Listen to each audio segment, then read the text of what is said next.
সকল এই সম্পদ এবং জীবনের বিচার হবে। তোমরা নিশ্চিত থাকো, আমরা আইনগত ব্যবস্থা, মামলা হোক, অ্যারেস্ট হোক, যে আইনগত ব্যবস্থা আছে সেই আইনগত ব্যবস্থা আমরা গ্রহণ করব।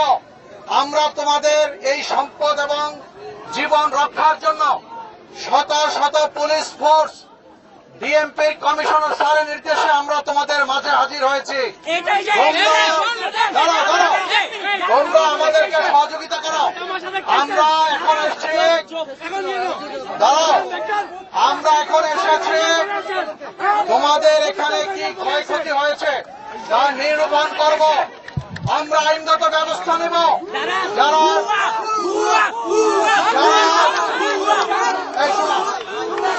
যারা ছাত্র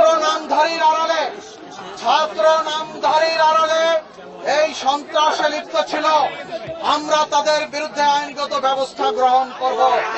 তোমরা ভরসা রাখো আমাদের উপরে। আমরা এই পুলিশ, ডিএমপি সকল ছাত্রদের পক্ষে আছে। শোনো, তোমরা 5ই আগস্ট বা তার পূর্ববর্তী যে ঘটনাবলী ছিল, তোমরা এদেশের নেতৃত্ব দিয়েছো, আমরা দেখেছি। তোমাদের সত্যি অপরিসীম, তোমরা অনেক সম্ভাবনাময়। বাংলাদেশের তোমরা গৌরব, তোমরা বাংলাদেশের অহংকার।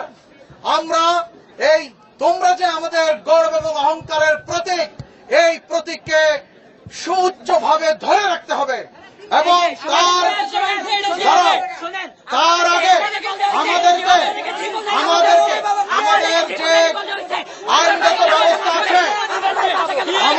যে আইনগত ব্যবস্থা আছে, তোমরা আমাদের সাথে থাকবা। তোমাদের নিয়ে আমরা পরবর্তী কাজ করবো। তোমরা আমাদের সাথে থাকবা, ছাত্ররা আমাদের সাথে থাকবে।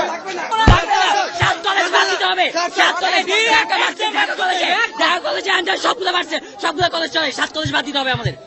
7 কলেজ বাদ দিলে আমরা বসবো। তোমাদের কথা আমরা মেনে নিলাম। তোমরা যা বলছো তা আমরা মেনে নিলাম। আমাদেরকে কলেজে ঢুকতে দাও, আমরা স্যারদের সাথে কথা বলবো, শিক্ষকদের সাথে কথা বলবো। তোমরা কয়েকজন আসো, তোমরা নেতৃস্থানীয় 10-12 জন আসো। সবাই এসো না ভাই, তোমরা নেতৃস্থানীয় 10-12 জন আসো, তোমাদের লাগবে।